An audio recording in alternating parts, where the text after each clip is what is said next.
I've always known there's something. I quickly became aware of this God who knew me and who wanted a relationship with me. A lot of the love in this world is conditional, but Jesus is different. He loves you because that's just who Jesus is. He's replaced my anxiety with his unconditional love for me. Home to me is about family. Family is all about comfort and supporting one another. No matter what I've done or said, he welcomes us into his family with open arms. Guys, great to be with you again. Has everyone had a good time this week? Yeah?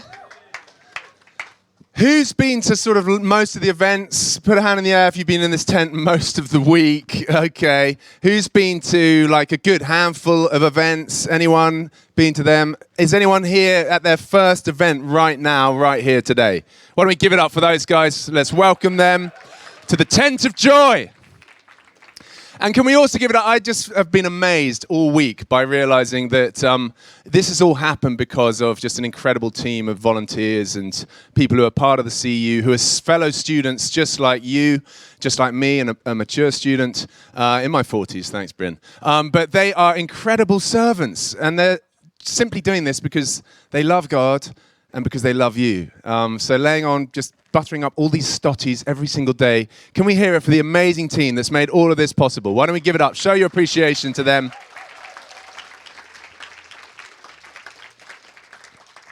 But yeah, we're going to get into this topic, which today, it's a nice one to end on, because it's called Hopeful. Can our deepest desires be fulfilled? So let me ask you, just off the bat, what are your deepest desires? Do you even know what they are yet? Because if you're anything like me, I know that when I was your age and, when I'd gone through my teens and then up to university and even into my 20s, my desires kept changing. But at university, it's such a time of working out who you are, what you're about, what you want to do. It's a journey. And when I was at uni, there were all kinds of things I wanted to do. As Bryn mentioned a couple of days ago, was I to be a cage fighter? Was I to be a fighter pilot, an actor, a librarian? I'm only joking. I never wanted to actually be a cage fighter. But what do you want to do? What career path is opening up before you? What are you training for? Do you want to be an accountant, a doctor, a lawyer, a comedian, a part-time model? What is it? What's in your heart? What do you want to do? What's your purpose, your calling? Who do you want to be? Do you want to be the serious one? Do you want to be the funny one? Do you want to be the compassionate one? Do you want to be the rich one? Do you want to be all of them? And who do you want to do life with? Relationships, they are the heart of life, aren't they? Friendships. And at uni, you make friends for life. You're probably making some of your greatest friends right now. So remember that. Hold on to them. But beyond that, you might be wanting to make one special relationship. Anyone here today in a special relationship? Yeah? Anyone want to put a hand up? How are you feeling? Anyone here sitting next to that person with whom they're in a special relationship? Wonderful. Hope it's going well. Well, look around, you guys. Just take a look to the left and the right, because you might be sitting in the same row with someone you're about to begin a very special relationship. You never know. With God, all things are possible. There's a lot of people introducing themselves to one another right now. Okay, there'll be time at the end to do that. Come back again this evening. But we're all after that special relationship, aren't we? And it's natural, it's in our hearts to pursue love, to want marriage, to want a family. All of these things are so good. They're so God-given. There are many great longings and ambitions. But with all of this, and with all of life, we can enjoy it, we can know it, but we go through it also aware that there's one problem, something that just sort of overhangs or haunts it all or just lingers in the background. And that problem is death. You see, folks, let's call a spade this afternoon. We're all here laying this on, the team that's doing all this amazing work, are laying it on to try and persuade you one way or another that Jesus is indeed Lord and that he is worth following. And I can do that a number of ways. I've tried different techniques, different approaches already this week. But I could make the argument that you will have a more fulfilling life. I fully believe you will have a more fulfilling life with Jesus, that he brings you truth and purpose. I could say you will have a more peaceful life. That's true. When you know you're forgiven, you have peace with your Creator, you can have peace with those around you. Your conscience is okay. That restlessness within you is gone. I can say you'll find a more loving life, which you undoubtedly will, because God is love. And he comes to make his home in you when you say yes to his Son, Jesus. And he fills you with his love. Not only that you know it for yourself, but you can give it away to others. I can say, come to Jesus because you'll have a more hopeful life. You'll hear the story, you'll live out of that story that tells you it'll be all right in the end. That you'll have a more joyful life. God is the happiest being in or outside of the universe. And when he comes to live within you, he brings all of that joy and happiness inside your soul. I could pitch it to you saying you will have a more meaningful life. Because to have a meaningful life, you need to know the truth. And Jesus is the truth. Without him, well, you'll just be stumbling around in the dark. Or I could say you'll lead a more generous life. As you come to the one who's given it all, even giving his one and only Son for you, so that you then give generously to everyone else that you meet. I could make that case. I could tell you all of that, but do you know what? It might not, as persuasive as it is, it might not be enough to persuade you, because you might think to yourself in the prime of your life sitting here today, do you know what, Pat? I'm all right, thanks. Thanks for the offer. But I feel I've got all that. I feel I'm okay. I don't need that. Which is why today I'm leaning a bit more into the strongest argument that Christianity has. The silver bullet, if you like, that's relevant to each one of us. Because it concerns the one thing that all of us, I don't care who you are, that all of us will one day need. Life beyond the grave. Because one day, folks, all of us will die. You may try and deny it. We may try to ignore it. We may even try and dress it up. But one day we will all die. Thinking about trying to dress it up. I remember when I was at college training to be a vicar, a minister, and they took us to a crematorium and also a sort of funeral home. And we visited a room. I didn't realize they did this, but you can get rooms where your loved one is prepared and laid out and even put in their coffin, where you can go and visit and say goodbye to them before they're cremated or buried. And we went in to visit this guy who was there. We opened the door. I'd never seen a dead body. You ever seen a dead body? I'd never seen one. And we went in and there was this man lying in this beautiful coffin. He looked so comfortable. He was so well dressed. He was in his Sunday best. They'd done his hair. I'm not sure what product they'd used. He looked fantastic. They'd used some sort of blusher, some foundation on his cheeks. He looked well tanned, like he'd just come back from Portugal. They'd even used lipstick on his lips to bring him a bit of color. He looked so lifelike, like he was just asleep. But he was dead. There's no dressing it up. There's no getting around it.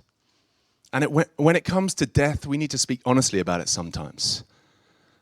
Because sometimes, you hear stories or you go to a funeral and people say things that just aren't true, because we're all trying to deal with it and deal with the loss. And we say things like, oh, well, they're just in the next room. Or, when we know that person, we're like, I don't think they were interested in God whatsoever, but like, oh, they're upstairs looking down, they're having one, with old Uncle Timmy, hey, have one for me, Uncle Bob.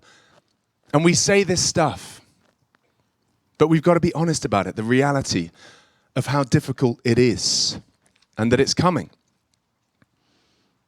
I think of the great Russian novelist Leo Tolstoy, who wrote War and Peace and Anna Karenina. He also wrote another book called A Confession, in which he told his life story. And he described how, as a child, he rejected Christianity. And he started to search for meaning and purpose in his life. And at first he thought, life's about just having a good time. Just make the most of life. Have fun.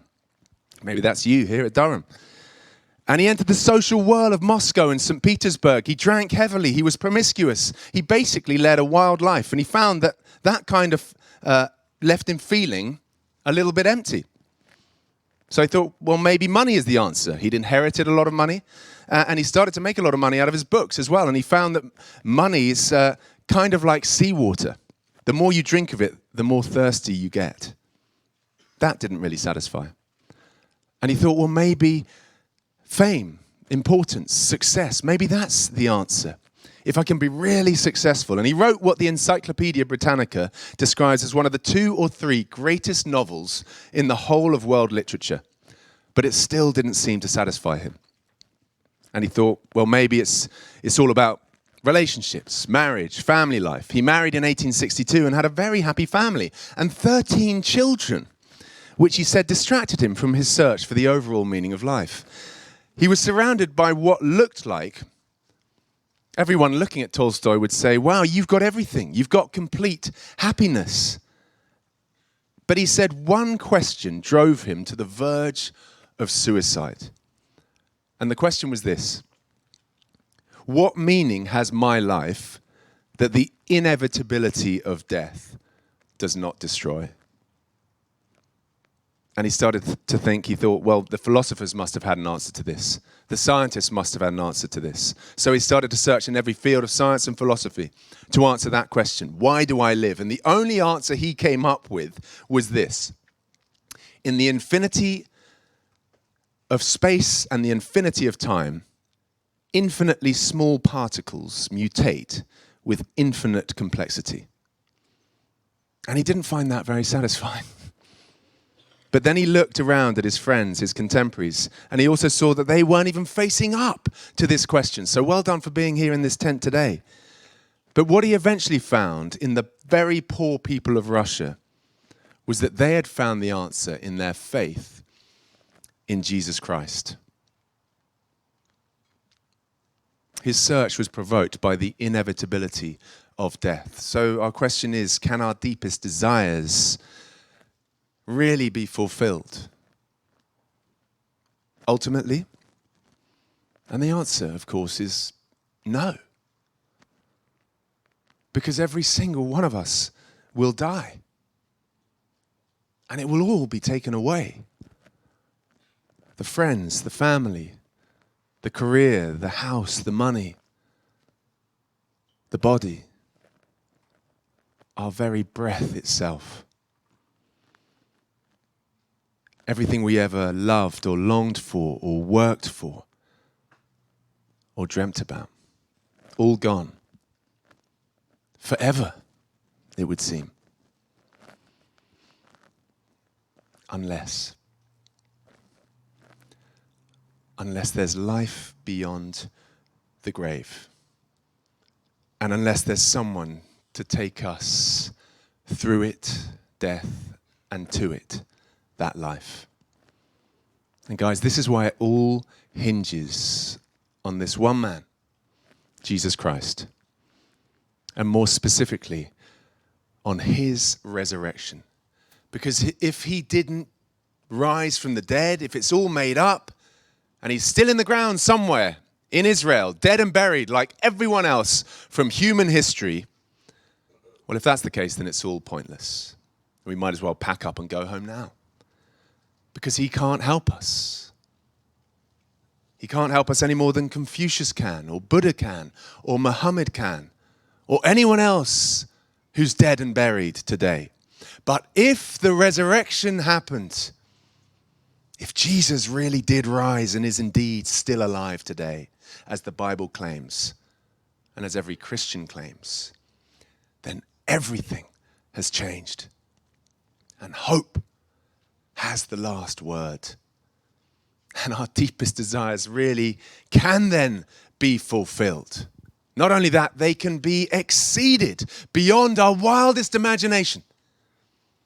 The New Testament says this, of that age to come: no eye has seen, no ear has heard, and no mind has imagined what God has prepared for those who love him. Guys, this is why we go big on Jesus, why I'm going big on him today at my last talk. Because he really is alive, as crazy as it sounds.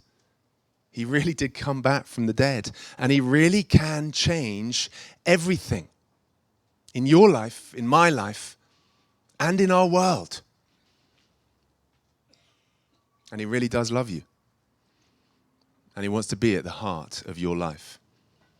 You can come to him. You can know him, even today.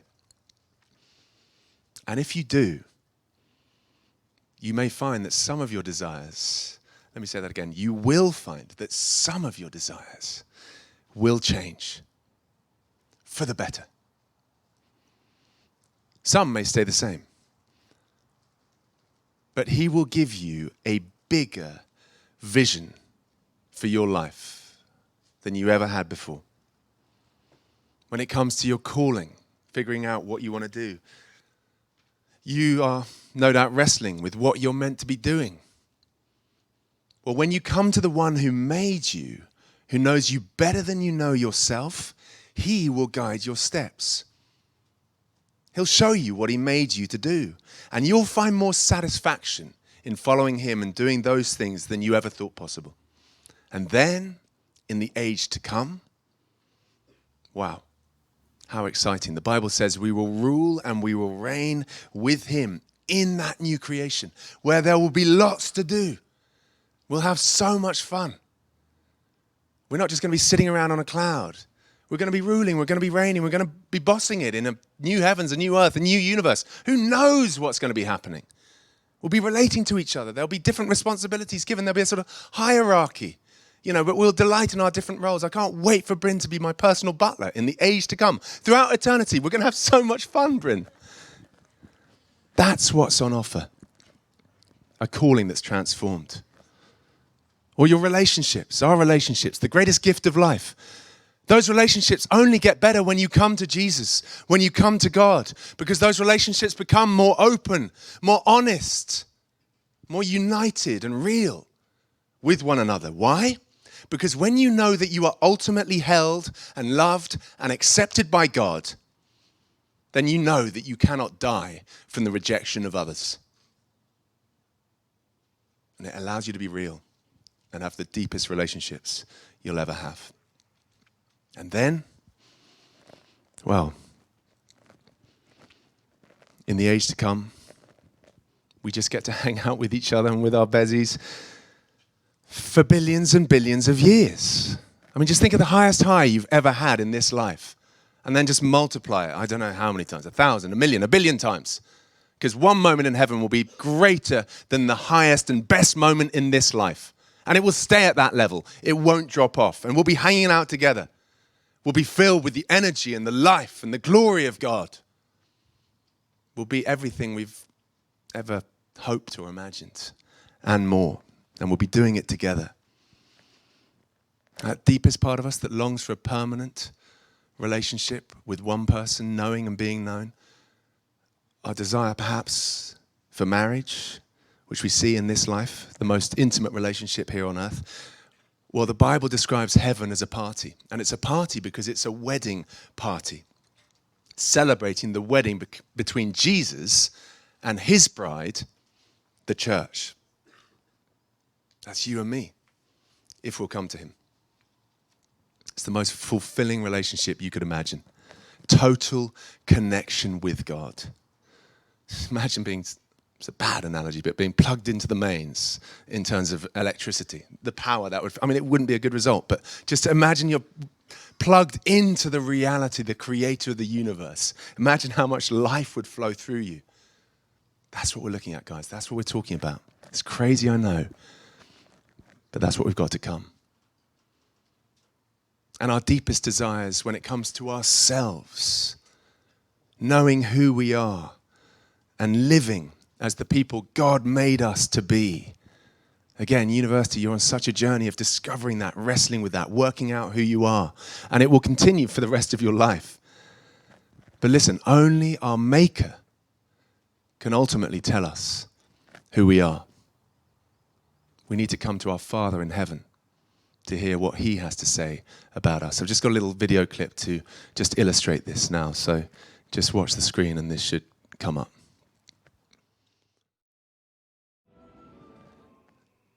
Oh, I don't know if you could see that, but we could all hear it. But it takes us hearing the voice of our Father from heaven over us to tell us who we are. And the offer through Jesus is that we can know who we are in this life, become all that God has made us to be, but then in the next, even more so. We'll be ourselves completely, but we'll be whole, we'll be glorified, and we'll be eternal versions of ourselves. What are your deepest desires today? Because if I may, I'd want to say, if you don't know Jesus yet, if you're not yet connected to the source of life, then those desires aren't yet deep enough, because there's a bigger life waiting. But it all hinges on welcoming Jesus. Many years ago, there was a very wealthy man who shared a passion for art collecting with his son. They had priceless works adorning the walls of their family estate. One day, the nation was at war, and the young man left to serve his country. After only a few short weeks, his father received a telegram. His son had died. Distraught and lonely, the old man faced the upcoming Christmas holidays with sadness. The joy of the season had vanished with the death of his son. On Christmas morning, a knock on the door awakened the depressed old man. He opened the door, and a soldier was there with a large package in his hands, who greeted him. "I was a friend of your son. I was the one he was rescuing when he died. May I come in for a few moments? I have something to show you." The soldier mentioned that he was an artist and then gave the old man the package. It was a portrait of the man's son. Though the world would never consider it a work of genius, the painting featured the young man's face in striking detail. Overcome with emotion, the man hung the portrait over the fireplace, pushing aside millions of pounds worth of art. His task completed, the old man sat in his chair and spent Christmas gazing at the gift he had been given. The painting of his son soon became his most prized possession, far eclipsing any interest in the pieces of art for which museums around the world clamored. Sometime later, the old man died. The art world waited with anticipation for the upcoming auction. According to the will of the old man, all the artworks would be auctioned on Christmas Day, the day he had received this greatest gift. The day soon arrived, and art collectors from around the world gathered to bid on some of the world's most spectacular paintings. Dreams would be fulfilled that day. The auction began with a painting that was not on anyone's museum list. It was the painting of the man's son. The auctioneer asked for an opening bid, but the room was silent. "Who will open the bidding with £100? The auctioneer said.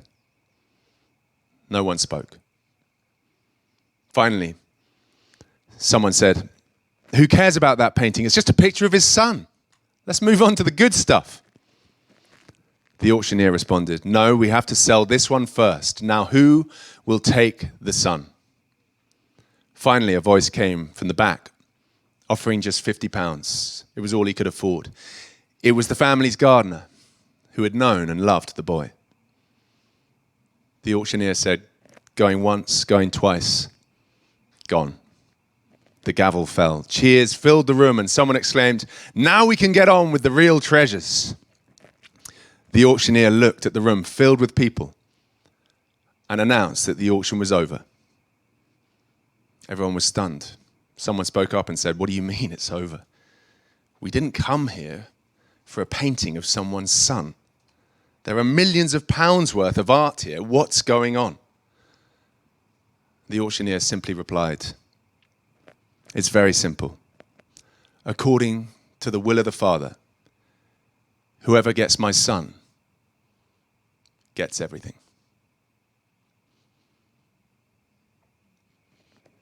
Let's just take a moment, guys. I just want to lead us in a prayer.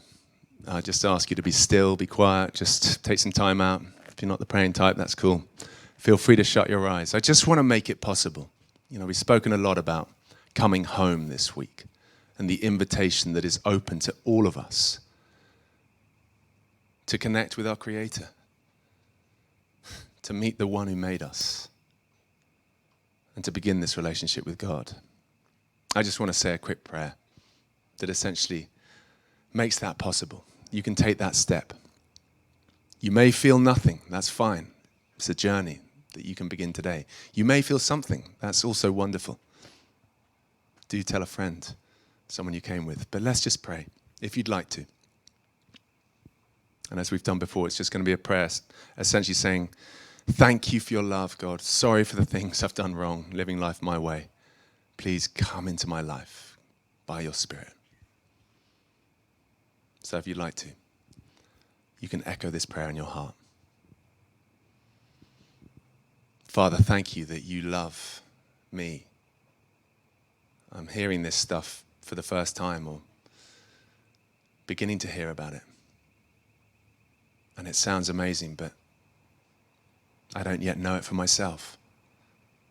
But I want to. I want to come home. I want relationship with you, Lord. Sorry for the things I've done wrong, for living life my way, on my terms, following my desires. I now turn away from those things. I want to turn towards you, live life your way.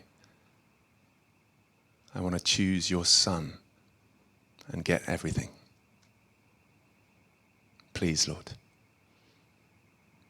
come in now by your Holy Spirit and live in me, make your home in me, and be with me forever.